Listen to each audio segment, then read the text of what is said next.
Hadi gel çıkınca.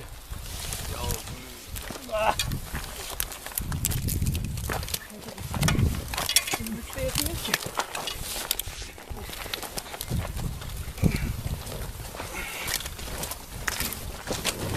Bunu sürüye kitapla yetiyor. Tırtıkla. Ne olmuş abi şuna? Abi küre at.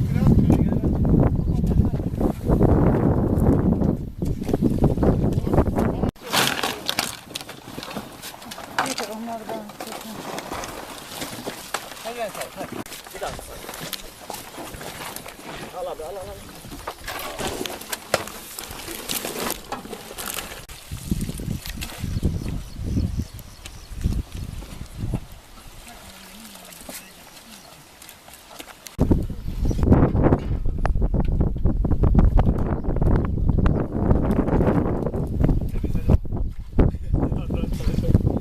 Buraya gidiyorsun.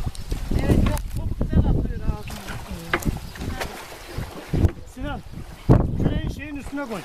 Kilerin üstüne koy, kalkmasın. Kendine doğru çek.